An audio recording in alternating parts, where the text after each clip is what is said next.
Joseba Zulaika itziartarra. Ameriketan bizi izan dakoa 40 urtetan, 29 urte ikerlari moduan Renoko Unibertsitatean Basque Studies Center barruan, eta liburu asko idatzitakoa, azkena aukeran erostea izango duzu gaur, Aberriaren pasak, ez dakana gaurko itzaldiaren zerrikusirik, baina oso interesantea. Bestalde, Mikel Reparaz asko ezagutuko duzue ETV-ko kasetari moduan, mundu guztian bidalitakoa, kasetari moduan, Palestinan, Pakistanen, Ekialde Hurbilean, Danian ibili da, eta korresponsal moduan Bruselasen, baina baita ere Estatu Batuetan. Eta Estatu Batuetan bizi izan da, eta idatzi zaban, oin dela urte batzuk, Amerikako Arraka. Liburua bebai, salgai izango duzue bertan, eta bertan ematen zituan ja oin dela urte batzuk, Amerikaren gizartearen gako batzuk. Gako batzuk nolabait ulertarazten digutenak ze gertatzen ari da Amerikan, eta nola trumpismo honetan jauzi da. Orduan, besterik gabe, gaur pentsatu dugu bien arteko hartu emana interesgarria izan daitekera, elkar ezagutzen dube, elkar euren liburua prologoak egin dituzte, eta ne uste dut euren jakintza Amerika eta Amerikaren gizarteari buruz ne uste dut oso interesgarria izan daitekena. Gure asmoa da, elkarrizketa hau euren artean eduki dezaten, eta gero denen artean galderak egin ditzazkena. Bai, besterik gabe, Mikel, Joseba? Bueno, Gabon da noi, mil esker, konbidatu gaituzuelako, Jon, Ander, Andoni, eta mil esker etorri izaten noi, ostiral gau batean, gauza horiek entzutera. Proponitu zigunean populismoaz eta trumpismoaz, nire reakzioa segituan izan zen, hor dago liburuar Mikel Reparazena, Amerikana, horrek merezi du diskursioa, hor dago gaurko trumpismoaren arrazoi historikoa, arrazoi luzeak, hori aztertzea izango litzake honena, orduan hori segitera guaz. Orduan, Mikelen liburua ezagutzen ez dezuenetzako, da liburu sakona, historikoki, kulturalki, politikoki, musikalki, resistentziaren zerana, gaur egunean dagoen borroka hau. Orduan, Mikelen liburu honen inguruan egingo dizkiot galdera, beran ere egin nahi baditu ere, baina funtsean, bere liburuaren edukiak dira ezagutu nahi dituguna, porque hor dago gaurko Trump entenditu nahi duguna. Galde, mundu adrebes honetan, Trumpek hitz egiten duan dana, egunero hori da gure notizia nagusiak, ez dakigu nola dan posible olako gizon bat han egotea dan, esaten dugu nola da posible hau. Bueno, arrazoi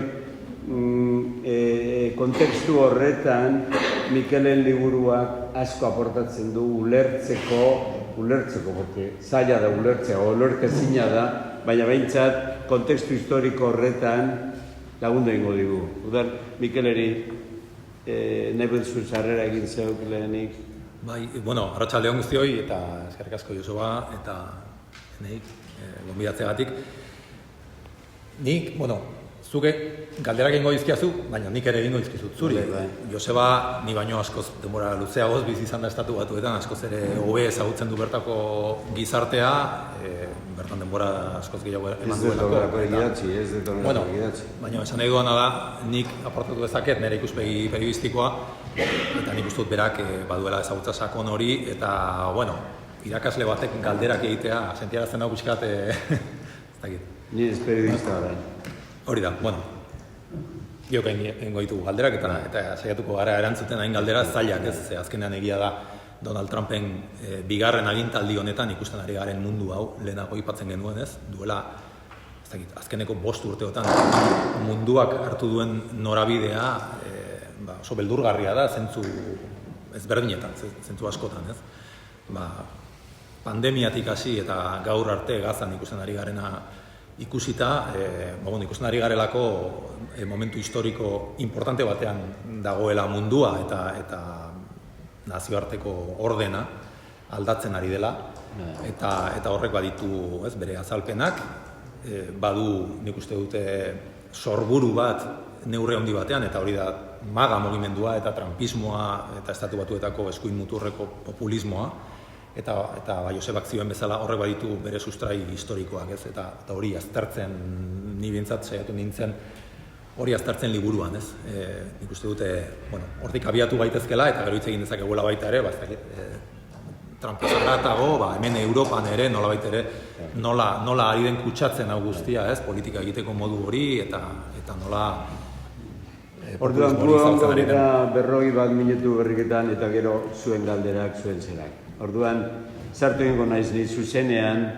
Mikelen liburuan, eta hasiera-hasierako hitzaurrean, berak esaten duan irakurriko dizuet. Orrialde hauek gatazka bat dute erdigunean, gatazka historiko bat. Azken urteotan, Estado Batuetan gertatutakoa ulertzen laguntzen duen gatazka.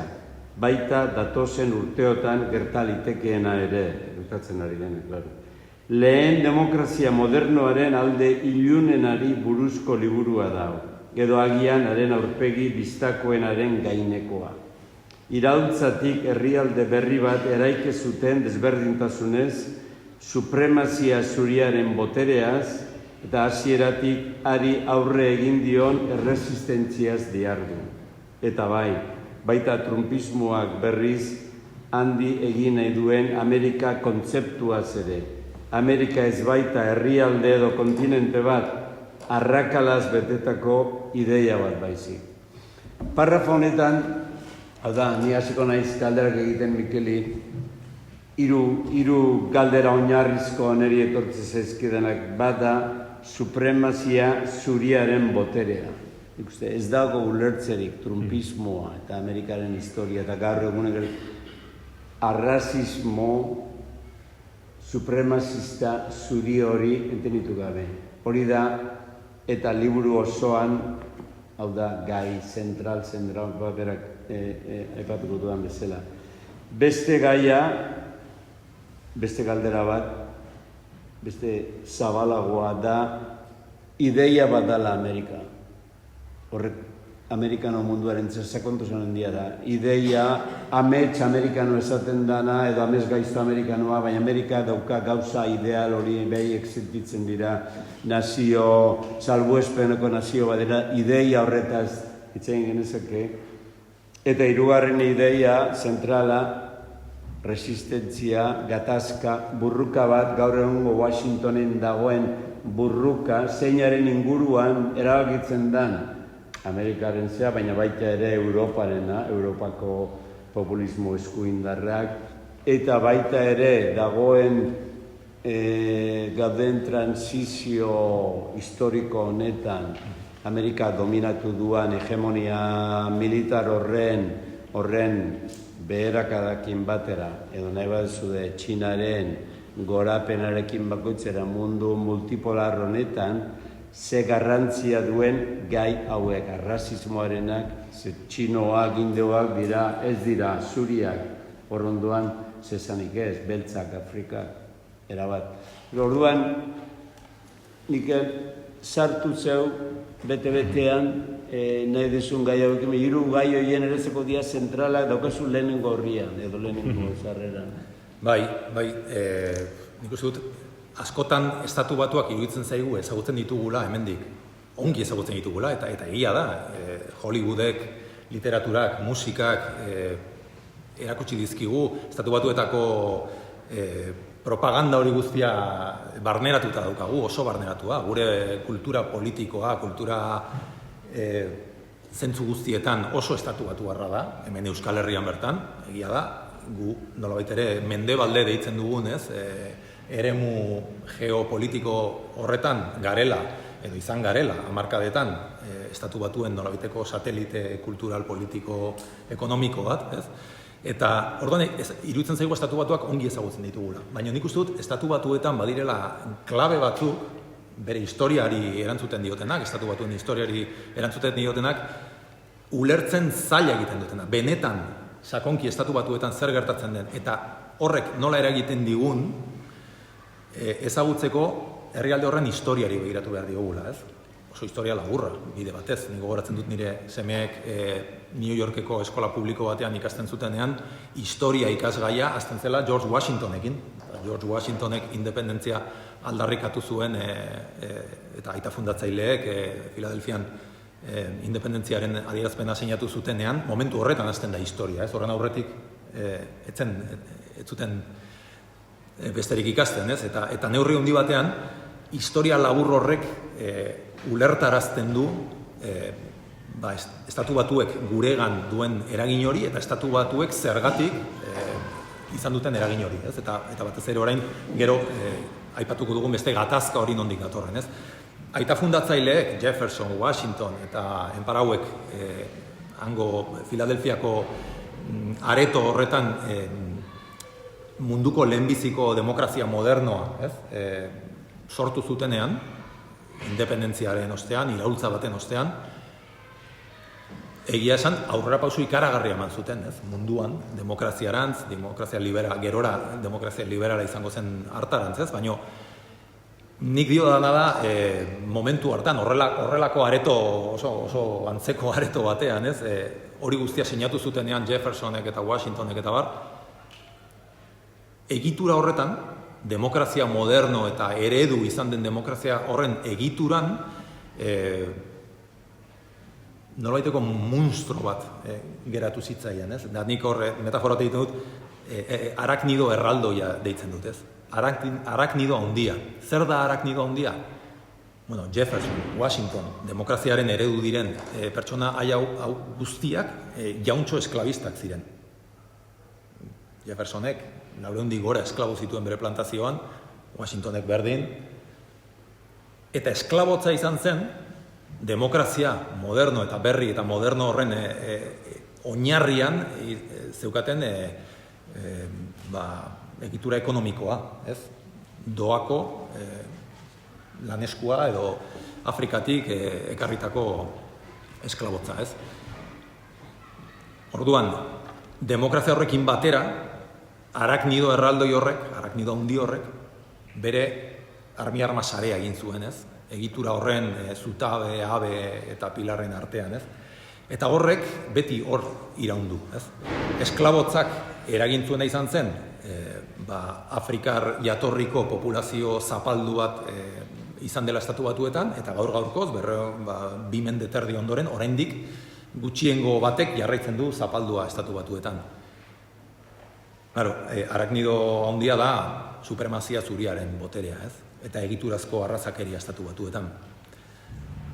Egia da baita ere, estatu batuetan etengabe eraitsi dutela edo ondatu dutela armi-arma sare handi hori. Erresistentzia bat egonda hasiera-hasieratik horren aurkakoa, ez? Eta momentu historiko oso garrantzitsuetan desegin dute sare hori. Esaterako, Lincolnek gerra zibil odoltsu baten ostean esklabotza abolitu zuen momentua. Edo 60ko hamarkadan Martin Luther Kingi esker tartean eskubide zibilen legea onartu zuenean kongresuak, edo 2008an, niko gogoratzen dut, bertan izan ditzela Chicagon 2008ko azaroko gau epel hartan, afroamerikar batek hauteskundeak irabazi zituenean, eta estatu batuetan lehenbiziko presidente beltza izendatu zutenean, ez? Momentu historiko horietan aurrera pausoak eman ditu, ez? Estatu batuetako demokraziak.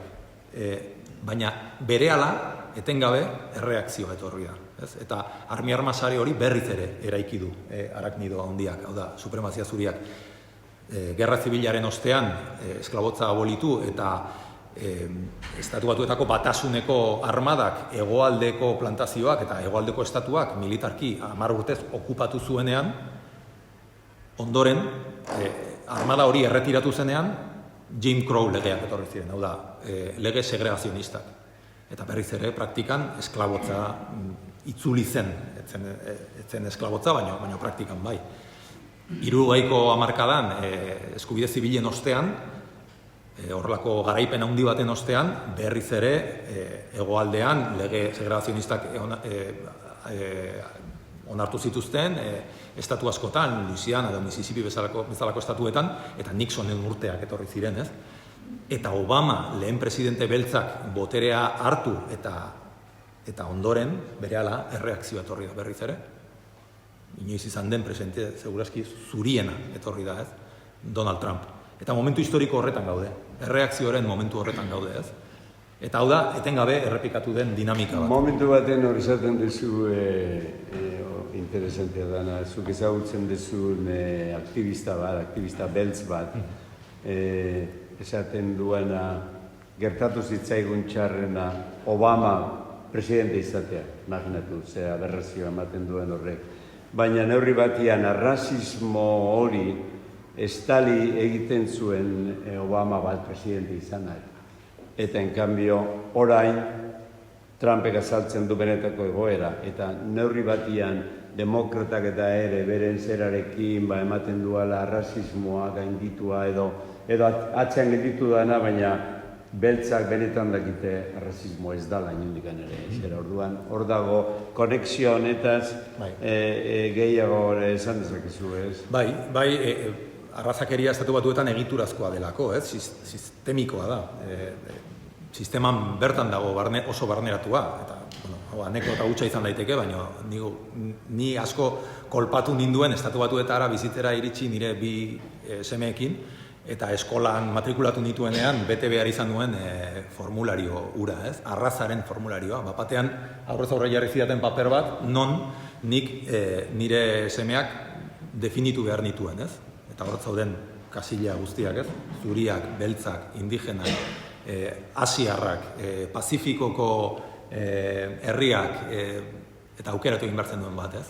Eta nik ez, zergatik behartzen daute, esatera zuriak, beltzak edo zer diren nire semeak, ez? Eta gero bazen beste bat, beste atal bat, non esan behar zen, hispanoak, ala ez hispanoak ziren. Eta hor konturatu nintzen, estatu batuak direla, 18. mendeko zoologo ezagun bat, Linneoren irizpidei jarraituz, bere populazioa erroldan arrazaren arabera banatzen duena, ez?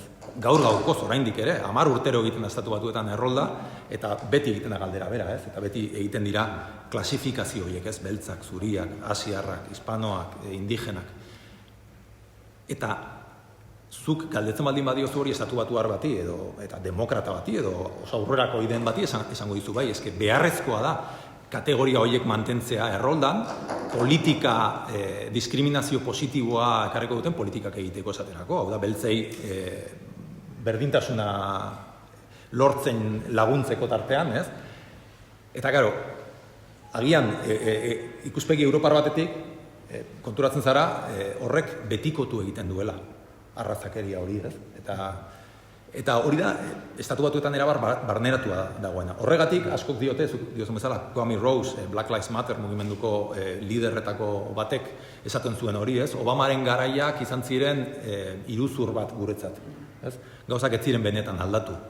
Afroamerikarrek ez zituzten lortu Martin Luther Kingek aldarrikatzen zituen lanpostuak, ez bakarrik berdintasuna baizik eta lanpostuak, etxe bizitza eskubideak, eta hori ez da lortu estatu batuetan. Berdintasuna ez da lortu.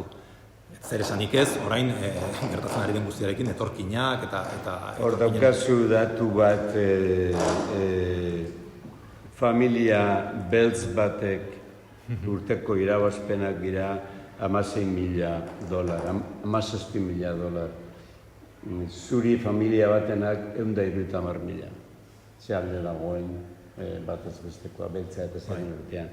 Eta Trump hain zuzen, famosoa da, bere aitak zauzkan Nova Yorken 1000 pisu, horrela intzuan berak dirua, beltzak ezin ziren egon bere pisuetan. Superrasista zen. Eta Trump honek bere islamofobia, bere alde danetatik erretetzen dio rasismo hori ez. Nola egin zen, bere lehenengo aktoa izan zen mexikanoen kontra disparatia botatzea, eta hori benetan dauka sartua. Baina zuk, Mikel, hemen liburuan zehar lantzen dezun gai zentral bat da Black Lives Matter. Mogimendu hori nola egin da. Porque, hau da, alde batetik hor dago, baina poderea ez da inoiz, hegemoniak ez dira inoiz geldiezinak edo mugiezinak. Eta hemen ere, hau da, Obama bera aukeratu izatea, gauza harrigarria izan zen, nola da posible halako nazio rasista batean beltz bat. Imaginatzen dugu Euskal Herrian, lehendakari beltz bat, txistian bakarrik imaginatzen dugu. Osea, bada dagoela, hau da, kategoria hauek hor daude, baina dira kontestatuak, dira borroka dago, zeran kontra, orduan, eta Black Lives Matter hor dago mugimendu hori zer gertatu zen. Bai, hau, Black Lives Matter mugimendua, ingelesez, beltzen bizitzek inporta dute, ez? Dioen, mugimendu handi hori izan zen, nolabait ere, Martin Luther King, Malcolm X, eta horrelako, eskubide zibilen lider horien nolabaiteko oinordekoak, ez? Baina gertatu ziren Obamaren agintaldian. Obamaren agintaldian, eta hau beste adibide da, lehen aipatu ditugu, ezberdintasun ekonomikoak edo espetxeetan beltzen portzentaia zuriena erekin konparatuta asko zera handiagoa dela, baina beste adibidetako bat da, poliziak estatu batuetan nola hiltzen dituen gazte beltzak. Ez? Eta hori 2010 urtean, inguru horretan, gure mugiko horrek kamarak eta bideoak grabatzen hasi ziren momentu horretan, hasi ginen ikusten, ostras, nola hiltzen zituen poliziak gazte beltzak? Galdetu gabe, ez dakit, askotan inolako motibo hori gabe. Eta hori, sareen sozialen bitartez eta edabideen bitartez hasi zen zabaltzen, eta ikusten hasi ginen, 250 urtetan esklabotzaren garaitik gertatzen ari zen gauza bat. Berdin gertatu izan zena, historia guztian, hau da, poliziak nola hiltzen zituen gazte beltzak. Gazte beltzak baduelako, bada ikur bat, ez, estatu batuetan. Nik definitzen dut askatutako esklaboa da gazte beltza, ez? Jendeak beldurra dio gazte beltzari, ez? Bere kaputxarekin doanean. Eta nik egin duen ariketa bat, eta izan zen polizia asko elkarrizketatu nituen. Polizia zuriak, polizia hispanoak, polizia asiarrak, Baltimoren adibidez, ez? Eta galdetzen nien, baina hau zergatik gertatzen da? Zergatik hiltzen dituzu, ez? Zergatik egiten dizu tiro, eta, esatezten poliziak, lehenik eta bain oso zaila da, norbaiti hankan edo besoan edo ematea tiro bat, ez? Eta errazena da tiro egitea. Eta gero, konturatu nintzena da, beldurra dagoela. Eta poliziek beldurra diotela. Claro, horre baditu azalpen asko, estatu batuetan dago, biztanle baino arma gehiago. Armak daude, edonork ditu armak, oso erraza da armak izatea. Eta badago beldurra atabiko hori, ez? Estatu batuetan beltzei eta hori arrazakeriaren beste adibide bat da, ez? Eta horrek, eragin zuen Black Lives Matter mugimendua. Alegia, hasi ginen ikusten, poliziaren bortizkeria hori batez ere beltzen aurka. Ez bakarrik beltzen aurka, baina bereziki beltzen aurka, ez? Zu beltza balin bazara, dituzu, ez dakit hor liburuan agertzen da, baina 200 aldiz aukera gehiago polizia batek zuhiltzea, zuria balin bazara, ez? Ni Baltimoreko istiluetan egon nintzenean, Freddie Gray zutenean, eta Black Lives Matter hasi zenean mugimendu hori, edo Fergusonen, nik askotan esaten nien, ez, inguruan dituen gazte beltzei, ni horren korrika hasten balin banaiz, poliziak geldituko nau. Geldituko dit, nor zara, zari zara, zu hasten bazara korrika tiro egingo dizute. Istilu horietan, ez? Eta hori hala da. Eta hori da errealitate bat Obamarekin ere gertatzen zena, ez? Eta gora zen mugimendu hori. Gertatzen dena da, eta nik uste dut berriz Trumpismora itzuliz, Trump izan zela, lehen esan dugun bezala, ez? Obamaren erreak edo Obamaren garai horri etorri zen erreakzioa. Eta Black Lives Matter mugimenduaren altxamendu horrek, protesta horiek ekarri zuten supremazia zuriaren aktibatze hori, ez? Eskuin muturreko talde pila bat sortu ziren, Obamaren garaian sortu ziren, inoiz ez bezala ehunka eta ehunka talde supremazista, ez? Ku Klux Klan berriz ere berpiztu zen leku askotan, ez? Ni egonda nago Ku Klux Klanen diru bilketa ekitaldi batean, Ku Klux Klan. Ematen du gauza mitologiko bat dela estatu batuetan, Misurin San Luis hirian, izan nintzen diru bilketa batean. Eta diru bilketa hori zen, gazte beltz bat, Michael Brown, 18 urteko mutil bat, poliziak tiro hil zuen mutil bat hil zuen poliziari abokatua ordaintzeko diru bilketa.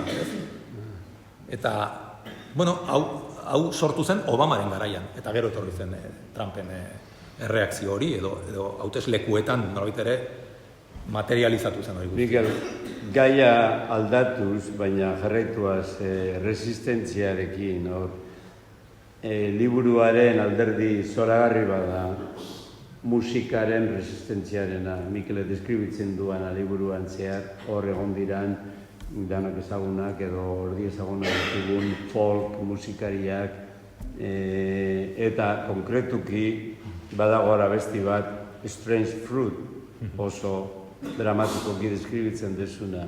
Konta iguzu pixka bat, zera hori, porque oso da kapitulo ederra, eta oso lotua dagoena, hain zuzen Buddy Guthrie kantatzen zuan Trumpen aitaren kontra, bere rasismo horregatik. Eta gero dago baita konexioa konekin, abogadorekin, hor dago zer hori.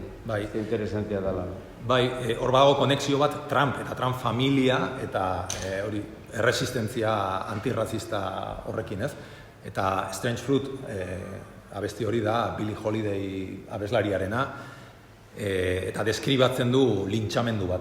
Bi gazte beltze nola hiltzen dituzten Indianako herri txiki batean, eta nola kolpatzen dituzten, espetxetik ateratzen dituzten, akusazio bat izan delako haien aurka, eta pelikuletan 1000 aldiz ikusi duguna, ez? Nola amaitzen duten biek zuhaitz batetik zintzilika, ez?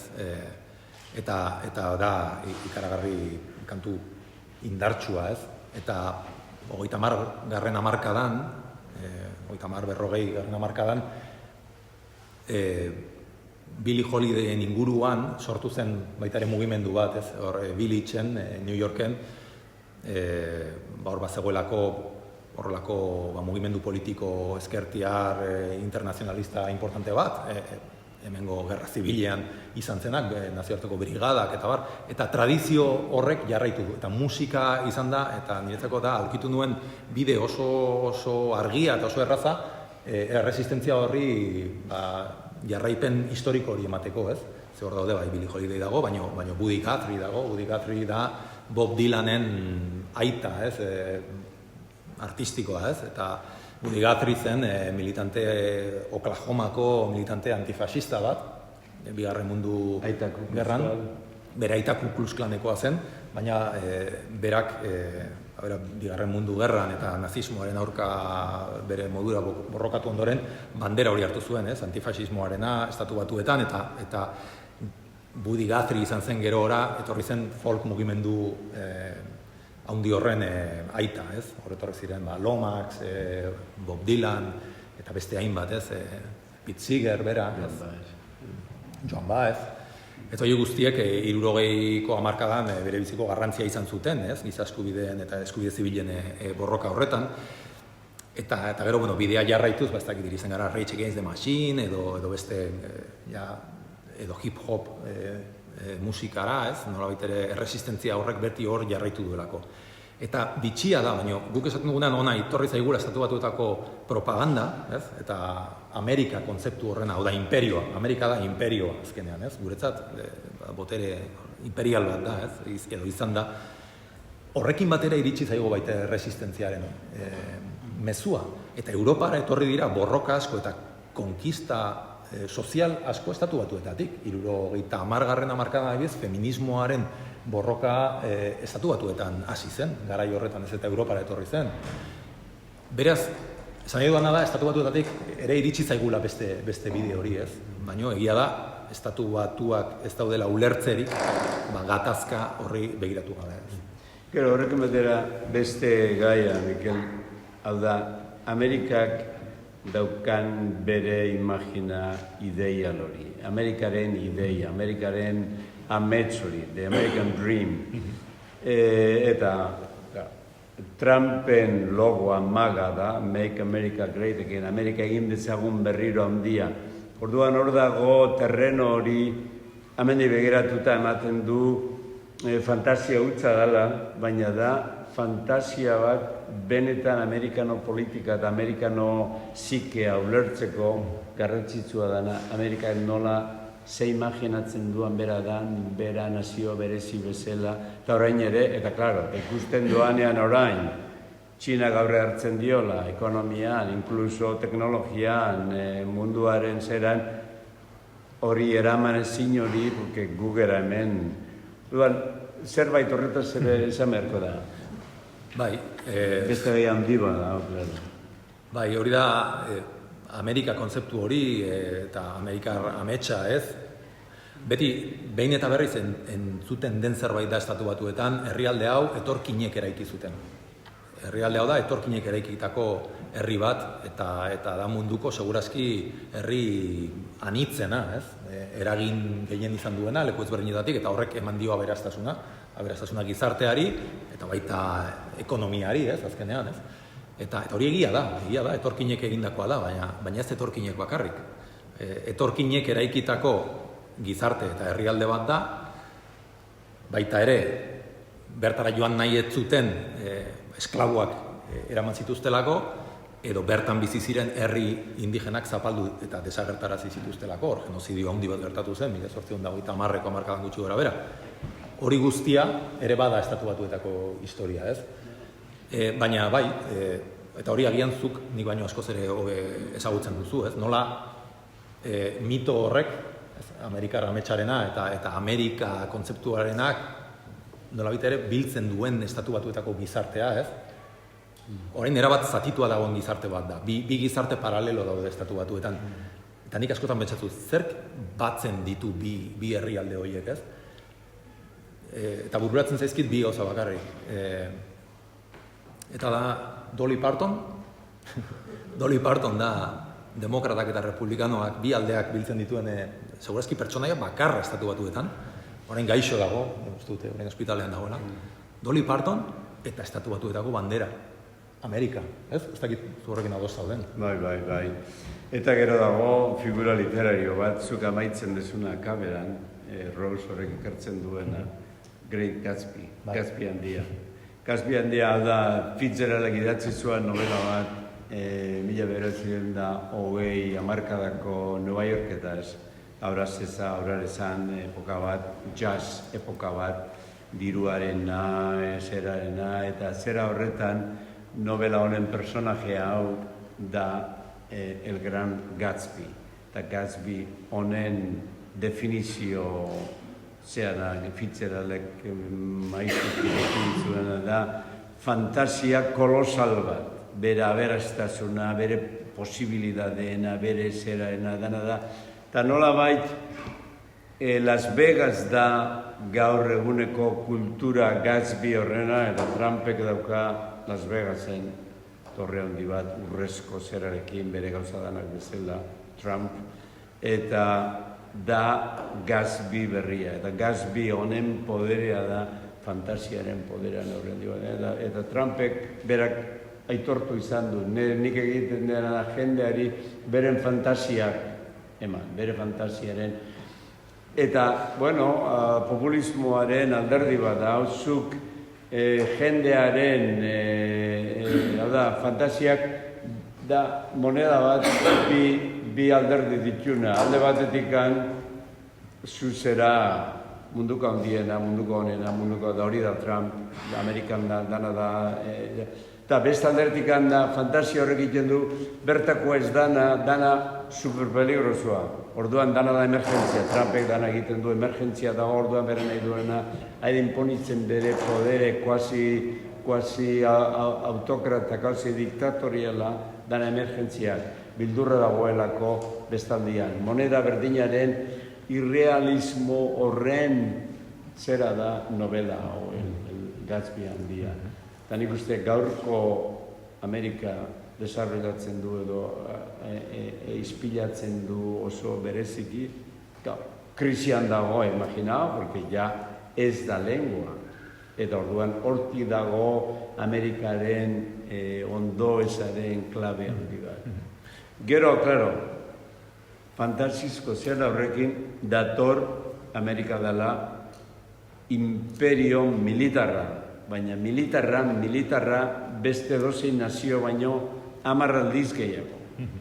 Horretaz ere ez, egin genizake. Ni ez dakit ados zauden, Joseba, Estatu Batuak direla, niretzako ez dakit, ezaugarri azpimarratu beharko banitu, Estatu Batuetako gizarteari buruz edo herritarri buruz, izango lirateke batetik eta oso gizarte baikorra, eta konparatuta adiez Euskal Herrian dokon gizartearekin, askoz ere baikorragoa da, ez? Dena da posible Estatu Batuetan, dena egin daiteke, eta jendeak sinisten du gainera, ez? Eta kasu askotan, horrela etorri dira, Estatu Batuek munduari egin dizkioten aportazio asko, ez da? Mugarik ez duen herrialde bat delako, zuk diozune mito hori, ez? Hor dagoelako, oso baikorrak dira, baina oso beldurtiak dira, era berean. Da gizarte oso baikorra, baina oso beldurtia. Eta agian hor, Trumpek jakin izan duena da, eta Trumpen nazional populismo muturreko horrek jakin izan du hori erabiltzen, ez? Eta gero hori etorri da baita ere Europara, ez? Beldurraren diskurtsoa da Trumpismoaren eta maga mugimenduaren oinarrietako bat, beldurran hori kanpokoei, baina barrukoei baita ere. Aurrekoan Trumpek hitzaldi bat egin zuen bere Pentagonoko general guztien aurrean, eta esan zuen, benetako etxaia ez dago kanpoan, hemen barruan dago. Dira demokratak, dira etorkinak, dira ezkerreko mugimenduak, da antifa, etxaia barruan dago. Eta gero kanpokoa, etorkinak, eta gaur egun Estatu Batuetan gertatzen ari dena, etorkinekin da ikaragarria. Eta uste dut ez dela, behar bezala informatzen ari ere, gertatzen ari denaz. Egunero daude sarekadak. Egunero daude polizia batzuk, polizia ere ez direnak, aiz, ez dakit nola definitu, ez? Polizia ia paramilitar bat, sarekadak egiten dituena. Eta itxuragatik bakarrik jendea harrapatzen doana kaletik, ez? Irudi ikaragarria ikusten ari gara Estatu Batuetako hiri askotan, ez? Eta gero deportazio masiboak. Hori guztia da beldurraren diskurtso horri esker. Hori da lortu duena Trumpek, ez? Eta bere ikuspegitik lorpen handi bat. Ez dago hauteskundeak irabazteko, ez dakit nola esan, metodo errazagorik jendea ikaratzea baino. Ez zurretaraino ikaratu. Emergentziak. Berak kargu hartu zuenean, 9 hilabete baino ez dira, berak deklaratu zituen hainbat larrialdi, ez? Eta esan zuen, mugan larrialdi bat daukagu, ez? Eta larrialdi bat, inbasio bat gertatzen ari delako gure herrialdean. Hori ez da egia, eta zuk ongi dakizu, ez? Nola, etorkinek eta paperik gabeko zenbat dauden, zenbat milioi egon diren urtetan, eta bide batez, Trumpek ez zuen asmatu Mexikoko mugako itxiera edo militarizazioa, hori Bill Clinton izan zen, egin zuena. Bill Clintonen garaiko zerbait da, lehen muga hori irekia zegoen. Eta temporeroak adibidez, marrubia biltzera joaten zirena Kaliforniara, arazorik gabe pasatzen ziren alde batetik bestera. Clintonek itxi zuen muga, azteko neurri handi batean eta militarizatu egin zuen baita ere. Baina beldur horrek hauteskundeak irabazteko balio du, eta hori Trumpek badaki. Eta Trumpismoaren beste oinarria, beldurrarekin batera, eta beldurraren diskurso horrekin batera da, egiaren heriotza, egiaren amaiera. Ez dago ezer egia denik, ez dago gizarteak amankomunean egi bezala ulertuko duen ezer. Dena da relatiboa, dena da gainera esagerazioa, eta gezurrak erabiltzen ditu egunero. Aurrekoan, Nazio Batuen aurrean esan zuen, bakearen Nobel saria merezi duela, tartean 7 gerra gelditu dituelako, 7 gerra 9 hilabetetan, 7 gerra, eta aipatu egin zituen, lotxari gabe, aipatu egin zituen gerra horiek zeintzu diren, esan zuen, milioika bizitza salbatu ditut. Gelditu dut, Egipto eta Etiopiaren arteko gerra. Eta nik esan, ze gerra da hori? Egipto eta Etiopiaren arteko gerra bat dago? Begiratu edozein lekutan, ez da existitzen gerra hori. Ez da existitzen. Beste Albaniarekin, ez? Albania hori ere. Baina, Serbia eta Kosovaren arteko gerra gelditu dut. Barkatu. Duela, Etiopia eta Egiptoren artean, gatazka diplomatiko bat izan da, Etiopiak Nilon egin duelako presa bat. Gerrarik ez da egon. dago gerrarik. Trumpek hori guztia asmatu egin zuen, eta esaten du inolako lotxarik gabe, eta bere aldeko maga gizarte horrek sinistu egiten du. Ados nago baikortasunarekin eta ni neu hain nago Amerikan izatua, etorri nahi zain 40 urte bilita eta idatzi saiakera hau Alberdaniak atera dira. Oso liburu baikorra, Euskal Herriari buruz. Baikorra, esaten diaten ere zera baikorra dela, hain da baikorra jendea begiratzen dit, tipo hau ilargien bizi da horreindik. Baina, eske Euskal Herrian hain da etxipenezkoa gure gauza denetaz, nik, hau da, Amerikarekin, gizartearekin konparatzezu gurea, ez naiz hasiko, baina da ere euskaldun. Gera autosabotajearako artistak, nik hori esaten, baina ez naiz eusartuko. Baina jarraituaz Mikelek esan duanekin, hain zuzen egia, realidadea eta fikzioan arteko hori bereiztasun, zein interesatzen zako, zeinek egiten du hori egiten du autoritarioak. Autoritatearen edo fasismoaren zerak hori, orduan komunikabideak sobran daude, unibertsitateak sobran daude, zientzia sobran dago, inkreible diran gauzak Ameriketatik, zerbaiteketik izan bada Amerika aurrerakoia izan dira gauza bateatik. Orduan, horti dago baita ere fasismoaren beldurra. Eta beldurra esan dezuna, beste datu bat aipatzen ez duguna, Ameriketan dagoen populazioa kartzelatua, dia, 2 milioi erdi. Ez dago beste gizarte bat, hainbesteko beldurra dagoelako. Eta horietatik parte handi bat, beltza diak, claro, parte handi bat. Orduan, beldurraren zera hori, gero makartismoa aipatuz duguna, hor dago konen zera, hori guztia dago, zorgina izan, realidade dana daude hor. Beste hainbeste gauza alakoa. Orduan, burruka bat dago, tentsioa dago, eskerraren diskubiaren edo arrazismoaren eta resistentziaren tarteko hori han, eta gero Europa ere hainbeste pasatzen ari dena. Eta gero gerra hauek dauzkagu, baita ere harreman handia daukana guzti hauekin, Gazako zera hau da Amerika eta Israelen arteko harreman hori da beste gauza bat, zaila ulertzen, izugarria dena, eta eduki hauekin harreman handia duana baita ere. Hortikan ere hitz egin genezake. Baina militarismoaren abera, hau da, presupuesto militar Amerikakoa urrungo 10 nazioek, baina handiago da. 10 nazio urrungo gehien daukatena. Txina, Rusia, Europako. 10 baino gehiago da Amerikan, ez dago esaterik ze militarismo dagoenan. Orduan, militarismo horrekin dago industria oso bat, hortik bizidana, orduan dago neokon esaten da tendentzia, filosofia bat, movimendu talde, presio talde bat Washingtonen, azken batean gerra interesa zaizkona, porque hortik irabazten dute, daude, ikiston industria militarra. Orduan, behaiek kostienteki bultzatzen ditue, eta hori oso dago azpian zer gertatzen ari dan Ukrainian edo Gazan, ez?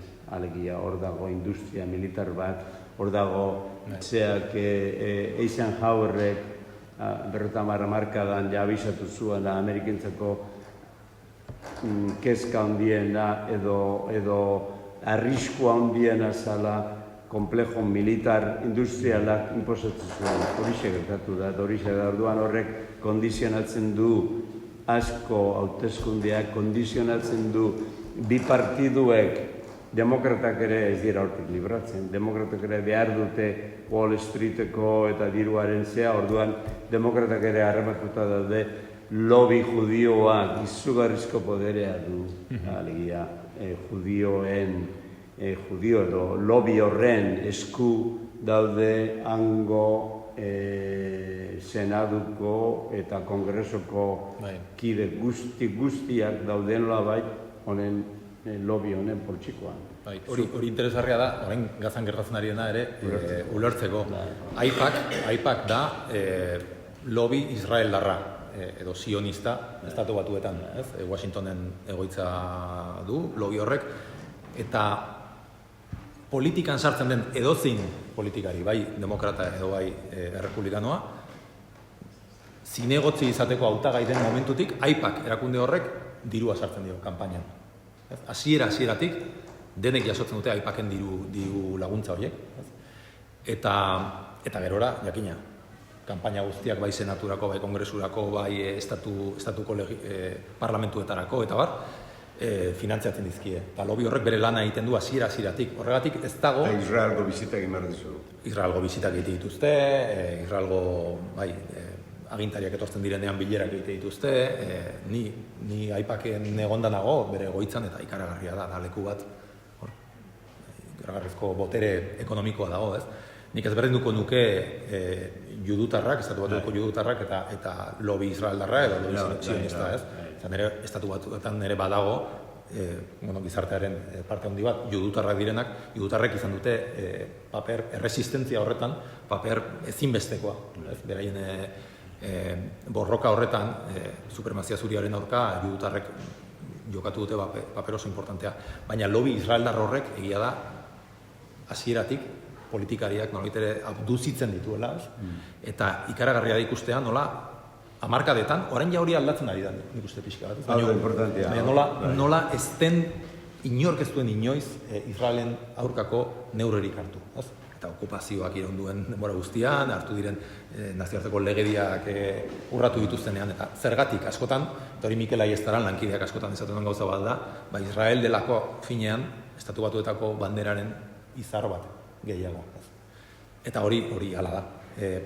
Eta gero Israel aipatuta baita ere, askok ez dute serio hartzen, ez? Zuk lehen aipatuzu fascismo hitza, edo fascismoa, edo datorren olatu ultrakontserbadore eskuimuturreko honek izango dituen ondorioak, ez? Historiak badu adibide handi bat, eta da Hitler eta Bigarren Mundu Gerra, ez? Baina gaur Gazan gertatzen ari dena da, hain zuzen ere, eskuin muturreko populismoaren ondorioetako bat. Gazan azken 2 urteotan izan den sarraskiak, ez du parekorik ekialde hurbilaren historian. Ez Israel eta Palestinaren arteko gatazka horretan, inoiz ez Yom Kippur gerran, ez Nakba osoan, ez 77ko gerran, ez da hainbeste hildakorik izan. Orain azken 2 urteotan Gazan gertatzen ari denekin konparatuta. Eta hori nondik dator?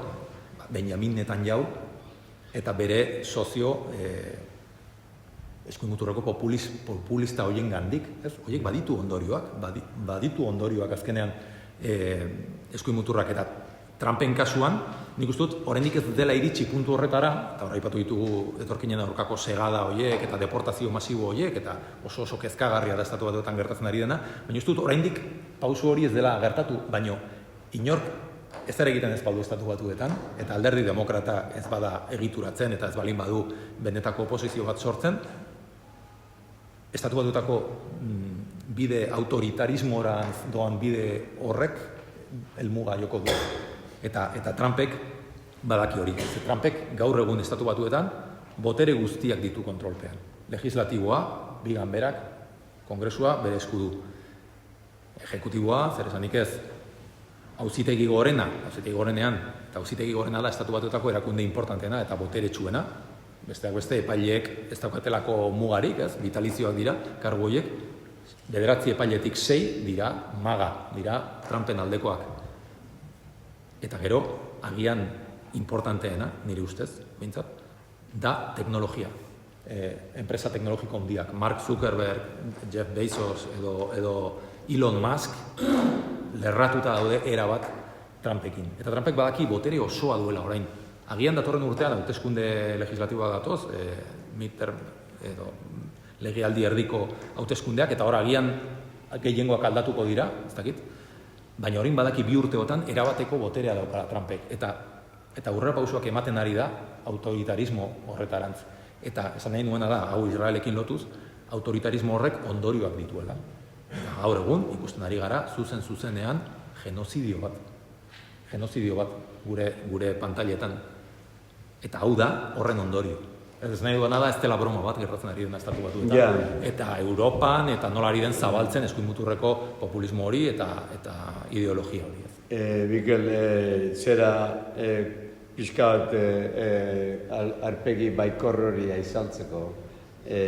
Nik ezago nukena baita ere da, hau da, Trumpek poderea dauka eta irabazten ari dela dirudi behintza denean, baina baita ere bere arrakasta asko da performatiboa, itxura dauka, kriston poderea daukala, baina dauzka baita ere bere mugak, adibidez, opinio publikoan oso bajo dago, eguneko 40 edo nartzen dute bere zera, edo bere diktadore zeraietan behartu zuan kate bat, gabeko humorista bat isiltzera, Kimen, eta jende hasi izan baja ematen abezen, eta hori jarri izan bertzuten lehen guaztian. Alegia, ez dauka ainerreza. Dauzka epaileak, bere kontrako epaileak ematen dituztenak, eta, sobre todo, dauka, datorren urtean,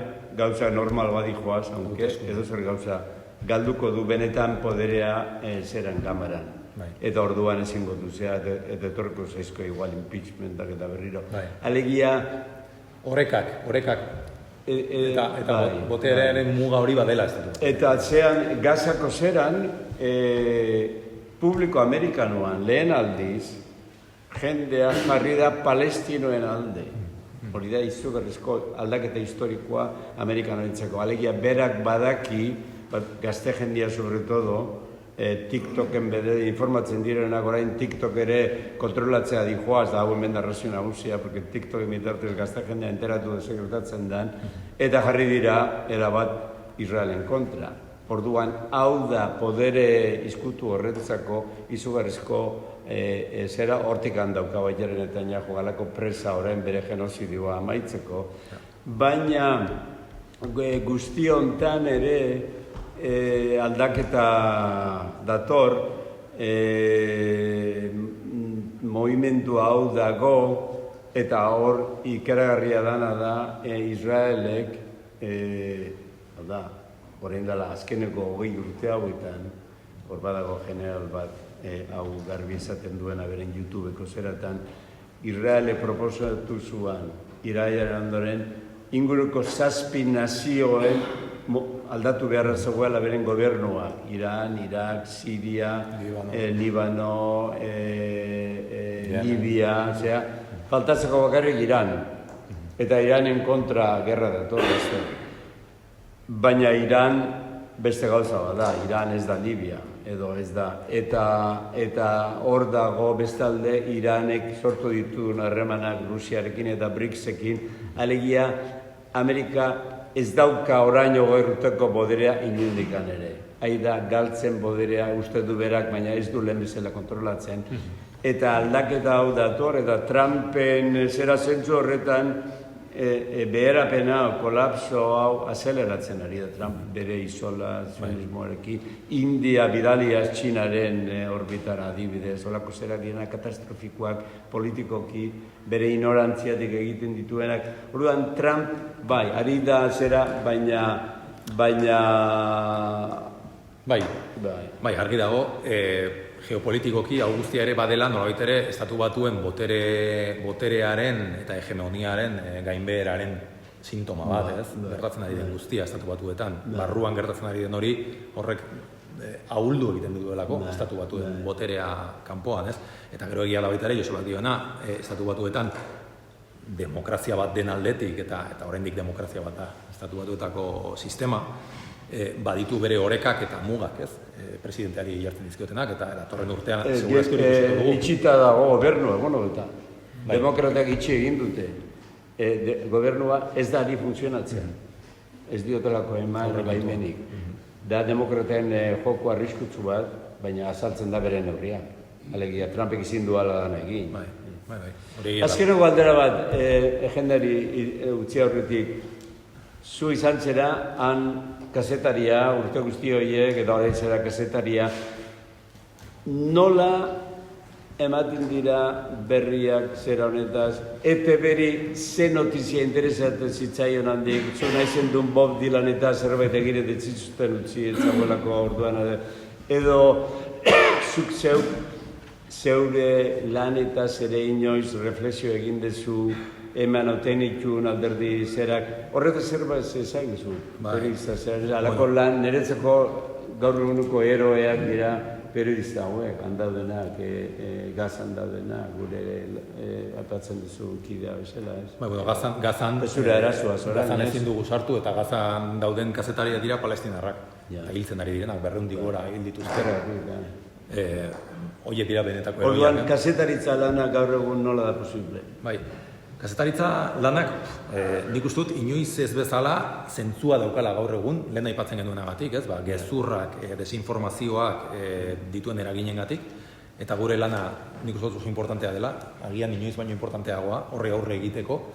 Zoritxarrez, kazetari diren guztiek edo edabide guztiek ez dute horren alde egiten, ez? Badaude edabide asko, lerratzen direnak argi eta garbi, desinformazioa zabaltzen duten botere horrekin, eta desinformazioa zabaltzen duen boterea da kazetaritzaren etxairik handiena, nire ikuspegitik, ez?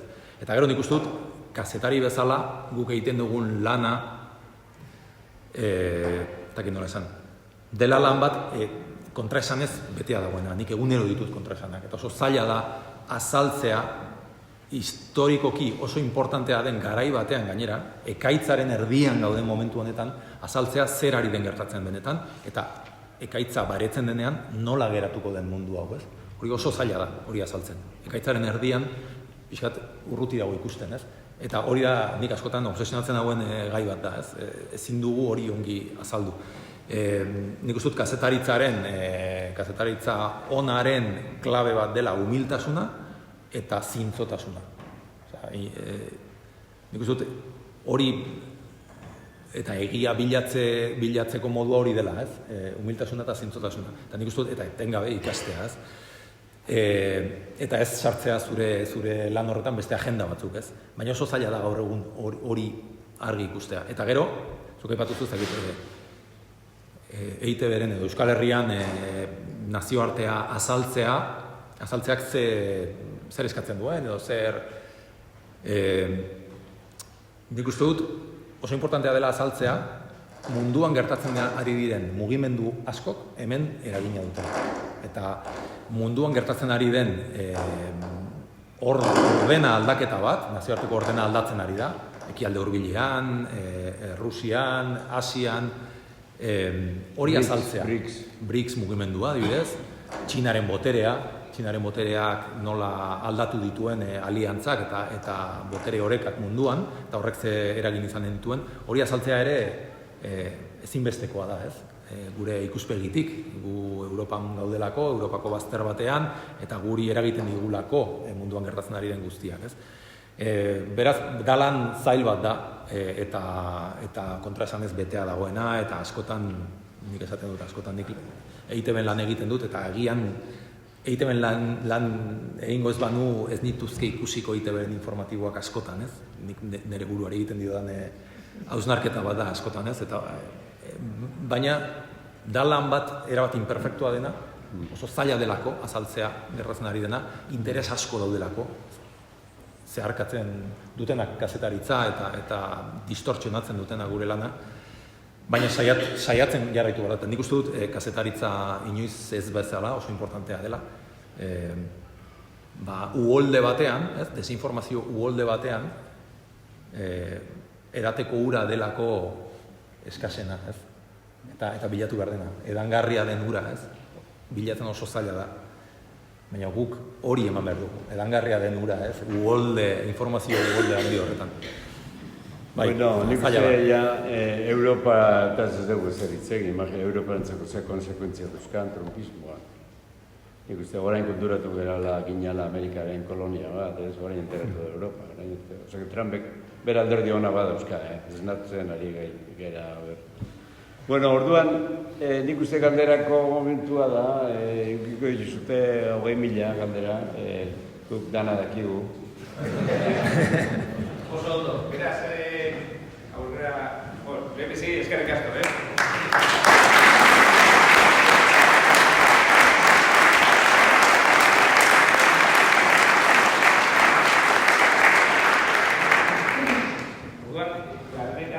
erantzunik?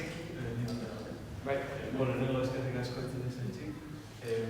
Nire galdera, uste pixka zabala da, erantzuteko komplikau, baina hasieran aipatu dituzulako gako hauek edo punto kritiko batzuk estatu batuen klimai buruz, nolaiz planteota hemen ez dianak oso ezagunak, eta ez dian. Batez behar, honik uste adineko jenendako dela, ez eipaken presentzia, aizen setio edo atxiloketa hauek. Claro, ni gazte izan dela internet bidez eta hau ez jataina arrago egiten, hilabeteak dira. Pare bat edo gutxienez aizen entzuten, eipako bai. Bada useoz eta partikulartzat hau, oso burbuja baten barruan da, ez nabil irudia argi bat eta sesgo gabeko bat ikusten. Orduan, zu bertan bizi izan da, ikustu zuzioz internetek blokeatzen da bena, klimoanei buruz, ez da bera adaptatzen argi ikusten. Nik uste dutela, justo klaro hauek nik entzuna nuskan, nahiz da zaretik izan, baina zehose bertan bizi eta analizatzeak benetan erratzen da bena. Galdera komplikoa Bai, batez ere, sare sozialetan badagoelako konfirmazio sesgo hori, ez? Hau da, guk bilatzen duguna, guk algoritmoak askotan eta orain adimen artifizialarekin are errazagoa da hori egitea da, guk askotan jasotzen dugu edo irakurtzen dugu entzun edo irakurri nahi duguna, ez? Eta sesgo hori etengabe gertatzen da sare sozialetan eta estatu batuetan baita. Hona nik uste dut iristen dela informazio guztia, gaur egun globala da eta ez dago inolako. Beste gauza bada, gizarteak nola erreakzionatzen duen informazio horien aurrean. Eta estatu batuetan, nik uste dut, gaur egun daudela bi gizarte paralelo. Ez daudenak elkar komunikatuak, ez? Eta badaude bi errelato erabat ezberdinak, ez? Trumpek esaten zuenean Biden etzela presidente zilegia edo zituela hauteskundeak irabazi eta nahi iruzur bat izan zena, estatu batuarren erdiak hori sinisten zuen, eta hori pentsatzen zuen. Nik askotan irudikatzen dut estatu batuetako gizartea bi zinema areto bezala, ez? Eta bi zinema areto horietan ari dira bi pelikula arras ezberdinak ikusten, ez? Erabat ezberdinak. Eta pelikula bat da, Newsmax edo Fox News eta eskuineko edabidek ematen duten hori, eta beste pelikula da, ona guri Europara iristen zaiguna batez ere, edabide tradizionaletatik, ez? Begiratzen bali badugu bazaket. CNN, New York Times edo Washington Postek, ez? Bueno, Washington Post orain ja aldatu da Bezosekin, ez? Baina, eta bi errelato horiek ez daukate zerikusirik. Eta bi gizarte horiek, hori da arrakala, ez? Hori da Amerikaren arrakala, bi gizarte horiek zatitzen dituen arrakala handi hori. Eta gero, zer esanik ez, sare sozialetan eta beste, ez dakit, kalekantoi, informazioaren kalekantoi ilun horietan zabaltzen diren konspiranoiak eta konspirazioaren teoria guztiak, eta horiek geroz eta indarra handiago hartzen dute, ez? Hori guztia ona iristen ari da eta iritsi da, ez? Hor badago, bueno, alde batetik ikuspegi bat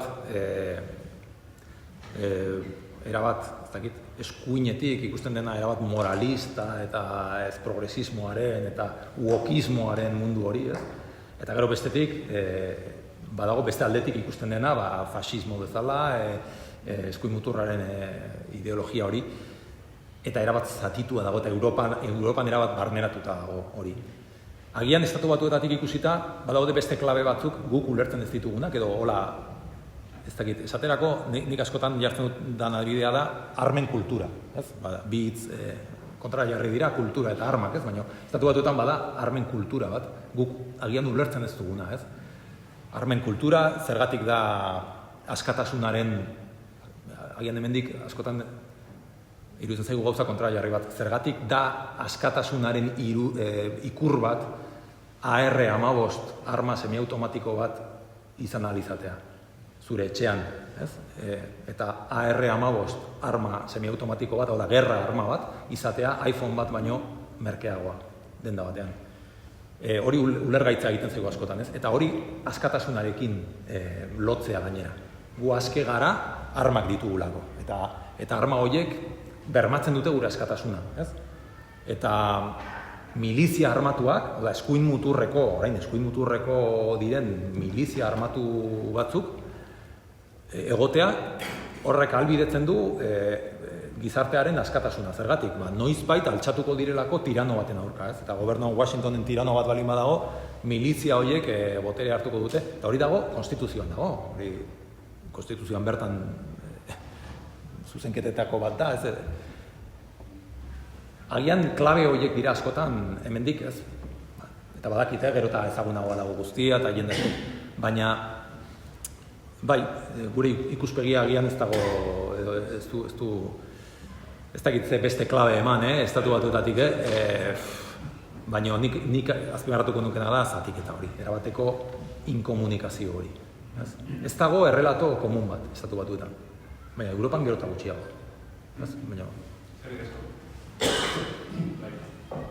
bueno, hainbat gai plantatu dituzue, errealitate bat egiteatzeko, neurtzeko, oso komplejoa da, eta gainera daukagu ekipo gutxi bat aurrean, eta oso karakteristikoa eta bakarra, esan gaur egunez, eta historiak zean ezagutu duguna. Dolan ere, eskatxo bat, bai usako zitzaile egitea, abogado diago oso esan dituzuen duka osataz. Bata, esan dituzuen bat ezagugarri, Amerika herriak buruzkoak, dia bain, baita eroina lamar urte eta baita eroina lamar militarismoa dela eta ez dela, baita ere da nazio bat, bigarren gerra mundiala dialdu zitunak milioi eta persona, ere gerra ezen batera borrokan egiteko. Hori bat, gero, bigarren. Apatu zen gauza bietzak oso interesantzia dena, nik ezagutzen dudanez eta errekorredanez betzat, da konzepto bildurra daukatera. Hango biztanek, ez bakarrikan gehizetaz, eta bizkain bat osataz ere. Eta, maila duan nik uste dut, gai honetan eta epoka honetan ere gertatzen dara zer da. Motz izateko zatik, zuek aipatu duzuna eta zurezko beste hamar itzatik oso izagoetak egitea, ez? Baina oso gaizki zuen. Hori azpimarratzeko da, eta inguru badanean, egundikan hamarrak alde bat eustea jo. Bate bat botatu edo ez botatu guztia erabakitzen duenean, horrek zer jazartzen dara, edo bestea sartzen dara. Divizio hori herria eta den egiten, nire historia guztian eman da. Baina, ez da guztiak esan duke, egizagoetan duen duenetan.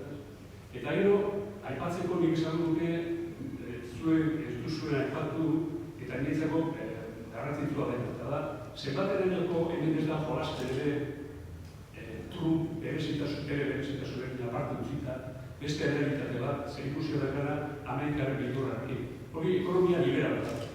Baina ekonomia liberala ulertzen ez dugu nivel batera arte. Osa, ekonomia liberala esan ditut, gaur lana daukat, eta bi errez. Fire, hartuta, 100.000 biutartzen dira. Eta atu ez egiten, hori biutara zekoz. Dirurik ez daukate, montu baten erosten dute etxe bat, eta lantzea batzen badute, handikan pilotea, jospatun gardea, eta etxea ezan ego egiten. Ordu, hori bata, gero, eta bukatzeko, ekonomia liberalak ere beste zerbait badaka, eta da globalizazio ekonomikoa. Horrek zentarra emandu, adibidez, Amerikaren lan kostea hain altua denez, hainbat eta hainbat, Ameriketako enpresek kanporatu egin dituztenaren produzioa. Eta ez bakarrik primarioak, eta nivel teknologiko askoa bere. Oain, borrokaren eta izugarria batera dira, zoiak bat dituzuen hainbat jendearen enpresa potentetan, esanaz, Txinan, Indian eta ez da gero, egiten dituzten produzioak Ameriketara estatu dutara emateko. Amerikako hainbat eta hainbat produzio, zer da, Mexikora bidari izan dira, han produzitu eta ero Amerikako merkatuan saltzeko. Bertako ekonomia berez ikututa dago, eta ikusten dute ere, etorkizuna larrik atorrela hortika. Nik uste dut, barruaren badagoela movimentu bat, kontuen dute baina ere tradizionalia da, hori ere, ez duzko ipatu, ere uste importantea dela, eretzako gaiak ejasiko ezartzea usteak bidez, hainbatentzako hori izan da usak egirezio. Lehenengo gauza horrek egin duena izan da, hainez hori mugatu. Hortikan aparte, netezan, ekonomiak etorkizunei buruz eta ez bakarrik Ameriketan ez da. Europan bertan ere, planteatzen denean lehenengo produzioa kanpo eramatea eta gero handitzen denanea saldu, zela modatzen duzu hori, ez? Osa, zela ekiritzen duzu, kontuelukirik, gauzak oso askarri bastela. Eta ere, ez eren bezala, han ikusten duzu paroa, nikan hiru lau da, eta dezima bat gora da bereitzen duen, izugarrizko arrakasta daka erosein dugu eta. Sin más, gauza asko dut gozatzeko, eta nire galdera ez da zebatea ikusten duzen hori. Parte ekonomia liberalaren muga ere horra saltzen dela, maila baten, ekonomi eta produzioa kanpo eramatea zer eragitak ez, hemen ere egin dago eta gehiago dator, horako historia... Lehenik eta behin, desberdintasun ekonomikoak estatu batuetan beharrezkoak dira sistema berak irauteko, ez? Estatu batuetan esaten da, zer dira, 315 ez egitzen badien orain ja, 300 milioi biztanle dira, eta haietatik 40 milioi bizi dira pobrezian, estatu batuetan. Lehen esaten zenuen, ez? Europat, edo Euskal Herria, estatu batuetekin konparatuta ez daukala konparaziorik, eta egia da oso herrialde gogorra da bizitzeko, aipatu duzu, ez? Eskaleratzeak bakarrik edo laguntza sozialik ez izateak, edo osasun sistema publikorik ez izateak dituen ondorio larriak, ez? Minbizi bat balin badokazu, eta ezin balin baduzu zure osasun asegurua ordaindu, hil egiten zara tratamenduri gabe. Munduan tratamenduri gabe hiltzen diren paziente onkologiko gehien duen herrialdea da estatu batuak. Hori errealidade bat da, eta pobreziarena errealidade importante bat da, eta sistemak esaten zu ekonomia liberala, edo bestela esan da kapitalismoa iraun izateko beharrezkoa duen boltsa bat da, ez, pobreziarena. Eta gero, globalizazioak ekarri dituen ondorioen aurrean, hain zuzen ere, Trumpek beste bandera hori hartu du, protekzionismoarena. Ez esatea guk, orain mugazergak jarriko dizkiogu mundu guztiari, eta badakigu nola erabiltzen dituen mugazermegen mehatxua Trumpek, ez? Askotan dela mehatxu bat, errealitatea bat baina egia da baita ere bere banderarik importanteena orain protekzionismoa dela. Honek ere eberze ondorio dakartzkion, porque arantzela hauen zerak hango publikoak azkenean pagatu beharko ditu. Eta publikoek ikusten duanean beren eguneroko konprak gora dihoazela, edo desemplea gora dihoala bernola. Baina bai, hau da, populismo esaten den horrek bere zentzu negatiboenan egiten duen orduan, hor globalismoarekin etorri diran desabantela biek, Amerikanoek milioika lanpostu galdu dituzte Mexikora, Txinara, beste zera, eta orduan hor dagoen atzera gelditu den gizon zuriak, sobre todo, eta hortik arrazismo zuria hori indartu dena, horren ondorio bat da Trumpena. Ironikoa dela da, demokratak dira langileen alde, Biden esan duzu, Bidenek azkenian frakaso handi bat izan da, baina lehenengo 2 urteak oso onak izan zituen, berak lagundu zituen klase nesesi behar zuenei, izugarrizko laguntza eman zien, oso progresibo, Sandersen politika onartu zuen. Baina gero horrek ekarri zuen inflazioarekin, jendeak kontra jarri zitzakon eta bere zera eta gero egin zituen azkeneroko 2 urte horretan beharek berriro alakoan kasartzea izan zen hori arrazoi funtsesko bat handi bat zeatik Trumpek irabazi zuen. Osea, demokratak benetan porrot egin zuten, hor dago arrazoi handi bat. Hauek dira orduan aldaketa historiko, global, zabalak, eta horrela begiraturik Trump bera da figura bat, da sintoma bat, ez da kausantea desastre guztionera, aunque beharek permititzen ari da orain beste inor permitituko elituzken ilegalidadeak eta bere politika gangster bat da azkenean. Payaso bat, baina gangster bat, ordan gangster zera horrekin dauka Partido Republikanoa erabat neutralizatuta eta nahi duan bere eromen horrekin, bere rebantxa zera horrekin, alako humilazioak izan zituelako. Obamaren zeran, badago hor dato bat, Obamak han egiten den, urtero egiten dute presidenteak, periodistakin afari bat, bromak egiteko, adarra jotzeko eta txisteak kontatzeko. Eta horietako batean, Trump zegoela Obamak humilatu egin zuen, parre egin zion. Eta orduan rebantxa bezala konsideratzen dute asko, orduan erabakizuala presidente guteko. Horako gauzak dira zera. Orduan, zuk esaten dezun hori dala, nik uste oso dela egia, eta liberalismo ekonomiko horrek baita ere bere zera jodu, eta sobre todo Amerikaren unipolar zera hori, armari eman bere zera handienak, eta horrekin dominatu mundua, gatoz beste mundu multipolar batean, gatoz beste zera batean, non Amerikaren supremazismo bakarri hori amaitzera di joan, eta horrek alderdi honak edarriko ditu, eta begiratu behar diogu transizio historiko izugarrian gaudela, baina beti izan dena imperio bat behera di joanean da peligroso, eta beherakada honek esplikatzen ditu neurri batean nola dan posible Gaza bat gaur, porque daudelako harrapatuta Netanyahuren zeran bai Trump, bai berezak, harrapatuta benetan, ezin dute bereien nahi duten egin, beren kontra dijoa, beren nahiaren kontra dijoa, Netanyahuk inposatu egiten die arrazoi asko batik ulertzeko ere zaila direnak, daukan influentzia horrepean bai. Ez duzu erlijioaren bat, ez duka ere egitik? Hori bai, nik aldetzekoan aukan ere zera baina astu itzat, bai. Hau da, Trumpen zera bat, evangelista hauek, zuk esplikatu. Bai, ez da, bueno, Estatu Batuetako populazio ustut oraindik ehuneko 70%, populazio ehuneko 70% da zuria, eta gehien bat kristaua, ez? Eta kristautasunaren barruan hor daude tradizio ezberdinak ez Estatu Batuetan, ez da gauza bera hegoaldeko Alabamako eliza nola dira, baptistak eta hauek, edo bueno, hor ezberdintasun handia daude, edo Inglaterra berriko, hau da, Boston eta zonan horretako protestantismo hori, ez? Askoz ere aurrerakoiagoa izan daitekena, edo eliza evangelikoa. Apalatxeetan indar handi hartu zutenak, eta orain zabaltzen ari direnak Trumpen ingurura ere, ez? Hor dago J.D. Vance, orain katoliko egin da, baina erlijioak zalantzari gaude. Nik uste dut, erlijioak hemen ez bezala, ja egun hemen ja hori desagertzen ari da, gizartea egituratzen du, komunitateak egituratzen ditu, ez? Neurri handi batean, ni New Yorken bizi nintzen, Roosevelt Island izeneko gerla batean, Manhattanen dagoen leku batean, eta nire bizi lagunak eta elizara asko, Estatu Batuarrak zirenak, eta batzuk ez zirenak ere, edo etorkinak zirenak, eliza joaten ziren, eta eliza zen New York batean, komunitatea egituratzen zuen eta vertebratzen zuen erakunde importante bat.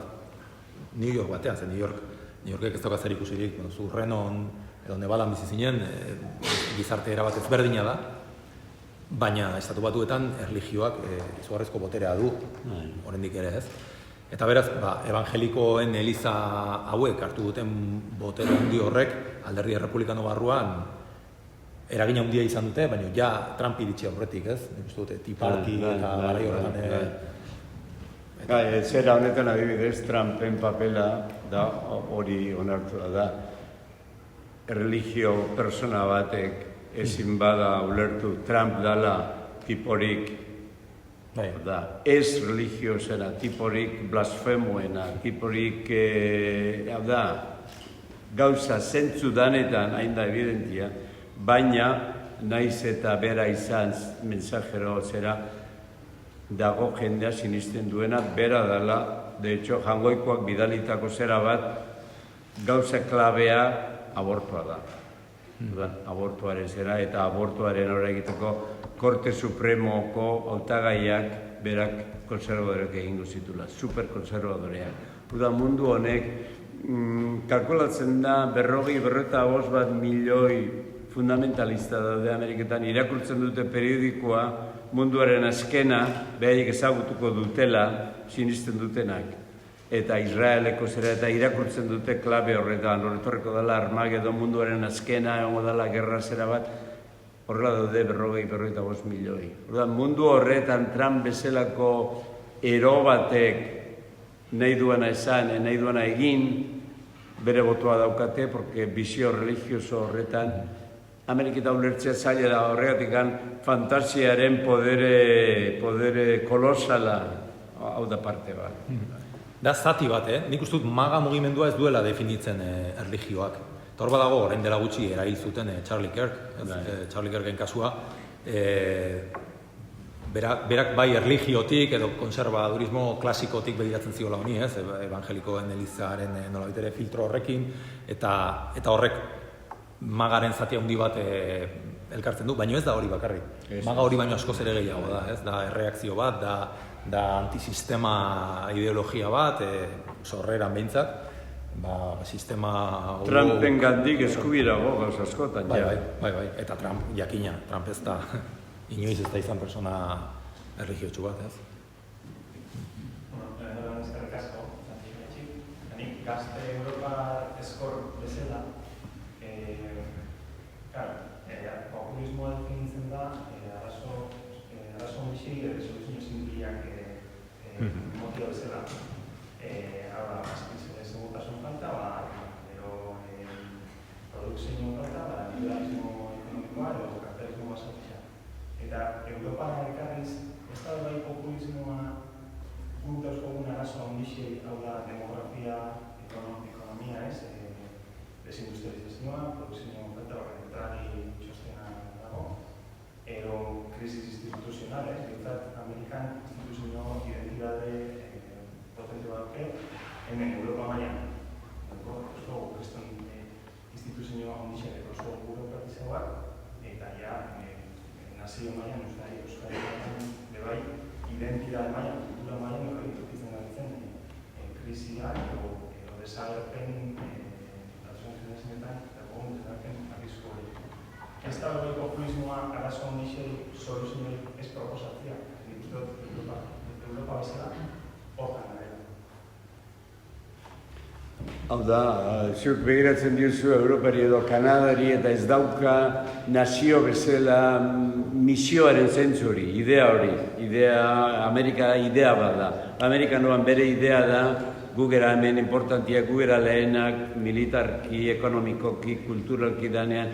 Europari falta zaio, ez zingera bildu gure nazionalismoen gainetik, ez dago proiektu zerarik, eta Europak izan behar luke Amerikaren pare bere merkatuan, bere zean, baina bai teknologian, bai zeran atzera gelditzen ari gera, hor daukazu Amerikanoak, Trump bezalako aberrazioak, baina Amerikak dauka beste potentzial hori, asmatzen jakin izan duelako, izan dituelako zientzia aurrerapenak, unibertsitaterik honenak, Hollywood bezalako zera, orduan hor dago potentzia horregatik, Trumpek jarriko dio oneri orain edoen, baina Trumpek ez du geldituko aurrerapenaren, progresoaren zera hori ezin du gelditu, aunque Ameriketa bera di joan. Alde horretatik dator baitaren nik baikor izan behar da, aunque momentua terriblea da momentua, gauz askotatik. Baina Trumpek ez du imponituko bere zea, elekzioak ez direla ingo esaten badu, hori izango lezik demokrazian nazio dana kalera ertengo luke, orduan bai ertengo lukela fusilak eta zerak, ez luke permitituko. Hau da, alde horretatik, Amerikak alderdi hon asko dauzka, kreatibo asko dauzka, hori esan beharra dago, klaro. Uso, Trumpen imitatzaileak Europan direla nazionalismo hori heltzen diotenak, alegia, ikusten ari gara, ez? Horren geroz eta gobernu euroesteptiko gehiago dago Europan. Gaur bertan dira hauteskundeak Txekiar Errepublikan, gorre eta bihar, eta Babis izeneko Trump txiki batek irabaziko ditu hauteskundeak. Norbait ere, Txekiar Errepublikaren identidadea eta Bruselaren aurrean gure herria defenditu behar hori defenditzen duen hautagai batek, ez?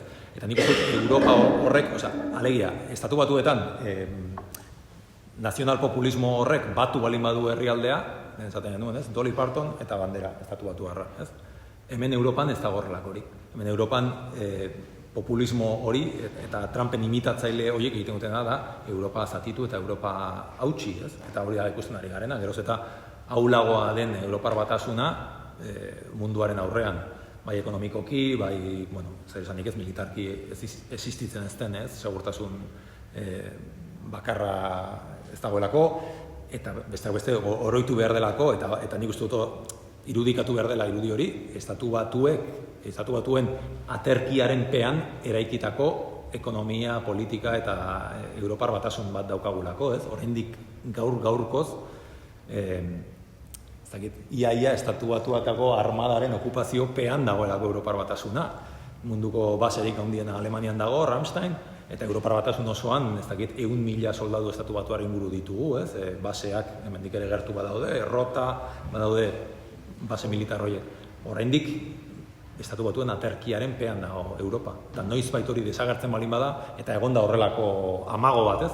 Estatu batuetako gobernuak, hau da, Trumpek esan zuenean, Putinekin negoziatuko dut Ukrainaren gerraren amaiera, Ukraineko gerraren amaiera, Europa bazterrean utzita, hor ikusi zen, Europaren benetako ahuldadea zein den, ez? Beraz, nik esan duke, populismoaren tendentzia horrek Europa zatikatu eta ahuldu egiten duela. Eta estatu batuetan berriz, mito horri esker, eta propaganda handi horri esker, nolabait ere, ez dut esango batu egiten duenik, baina bai denak daudela baina mundu multipolar, datorren multipolar horretan espero dezagon, hemendigo urtea ekiko dugu China, India, Rusia, Amerika, da espero dezagon Europari hor dagoela, ez? Bestela, baina Europak egin beharko du bilakaera behartuta gaur oso zaila. Trumpari da, de hecho, behartzen ino baino gehiago. Bai, agian krisi baten aurrean Europa batuko da, ez? Hori gertatu izan da iraganean ere, Euskalo. Beste galderari? Bai. Liburuko lerro batzuk irakurri nahi dituzte, bide batez liburua oinarriak duzue, oso ongi dago, eta bide batez esan dut kanpoan mahai gainean dituzuela salgai, hori eta Josebaren azkena, biak oso bide ez dut komisioa. Eta prinsipio demokratiko berritzaile gainean eraiki zituzten estatu batuak, baina kolono zaharrei erreserbatutako printzipioak ziren, bazterrean utzirik emakumeak, herrialdeko jatorrizko biztanleak eta zer esanik Afrikatik merkantzia huts bezala importatutako eskulan esklabo. Jakintzat ematen zen, haiek ez zirela bizitza, askatasuna eta zoriontasuna bilatzeko eskubide destere subjektu. Hau da, konstituzioaren lema barriku esan dut, eta horra izuzen ere esaten duzu, ez? Nolabait, Trumpek baztertu dituenak alde afroamerikarrak, hasieratik, emakumeak edo feminismoa, eta gero, ez duzu, aipatzen duzu liburuan beste leku batean genero identitate berriak eta nola wokismo, nik uste dut wekin, ez dut ongi ezagutzen hori ginean, wokismo, termino hori berak ere wokismoaren kontrakoak sortu dela, ez? Behar bada okar nago, ez? Bai. Eta hor pixko bat Trumpekiko erresistentzia handiena erakutsi duten sektoriak, ez? Beltzak, lehenbiziko Hillary eta Trumpen arteko hauteskunde haietan esaten dut, pronostikoa bete duten bakarrak beltzak izan dira, 6 baten bakarrik kalkulatzen zen, bota egon zuela Trumpen alde, gehiengoak Hillaryen alde, eta tontoak entziren, eta bazakiten Hillary ez dela guretarra, baina, ari kontra egitea, eta gero, emazten artean eta, Anderrek nahi bat duela kontatu du ane kontatu buruz. Ez da, nolabait hor ja sektore batzuk, eta nola populismo definitu duzun, ez? Arazo komplikatuei soluzio erraxak bilatzea. Zuk adibidez liburuan populismoa nolabait definitzen duzu alde batetik dauden arazoen aurrean errudun bat bilatzea, eta beste batetik esagerazio, hiperbolea, ez? Eta, zerbait esan badezakizue, eta handatik ere anekdota,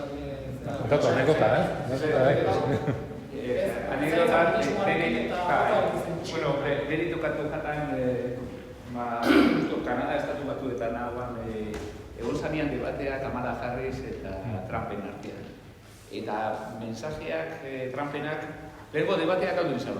Hori, medioak ez izan, galdu izan, baina han esan zituenak beldurgarriak izan ziren. Alde batetik, Kamala Harris egin zuen bandera abortuarekin, eta hori bat indudi boto hispano-femininoa bere gana eraman zabala.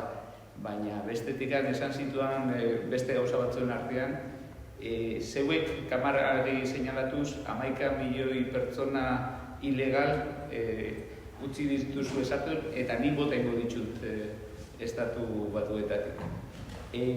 Zeuek indozue, geuk ordaintzen ari gera Ukrainiako gerra eta Europak ordaindu diako du gerra hori. Eta nik gerra hori Putinekin hitz egin got, eta egun baten bukatu egin got gerra hori. Eta zeuek sortzen ari zeraten gubernamentalki hainbeste postu nik ajustatu egingo dut. Bota zituen ja bere klabeak izango ziena bere gobernuan. Eta, bueno, hori ezken... Eta bide batez, entzen beste debate gehiago. Ez, hori esan zaban, egun bihazien beste 3-4 debate, ikusi zaban debateak ezira bere alde juten, hori, enkistaten eta horrela, eta esan zaban, urrengo 3 debateak ez ditut egingo kamala jarazi. Bai, eta gero errazira bat zituen hauteskundeak, Eta nik uste dut fenomeno berri bat dela 2016an Trumpek lehen hauteskundeak irabazi zituen hauteskundeak kirurgikoki bazekialako non irabazi behar zituen, ze eskualdetan, ze estatutan eta ze konterrietan irabazi behar zuen, estatu batuetako sistema, hauteskunde sistema oso berezia delako, estatuei ematen direlako pixua ez, eta bazekialako non irabazi behar zuen, boto gutxiagorekin presidentetza lortzeko, eta hori da lortu zuena, ez? Hillary Clintonek baino boto gutxiago lortu zituen, baino hauteskundeak irabazi zituen, batez ere, zonalde industrialetan, zuk lehen aipatu duzun zurien aserre hori, amorru hori erabiliz, ez? Globalismoak eragindako pobrezi horren aurrean, eta baina 2024ko hauteskundeetan, iazko hauteskundeetan, oso bestelako garaipen elektorala izan zen, ez? Trumpismoa mainstream bilakatu zen. Eta Trumpi botua eman zioten hispanoek. Punto bat terdi. Batek zan 91 eta piku, eta besti zan 89. Ez zan besteko izan, hemen pentsatzen da. Baina irabazi zuan beste sektore batzuetan, ez? Zabaldu zen. Hemen imaginatzen dugu 340 milioi dira. Izan behar duela gauza bat, baina azkenean 100.000 botota konzentratzen da. Irabazi zuan Trumpek lehenengoan 100.000 boto baina gutxiagotik.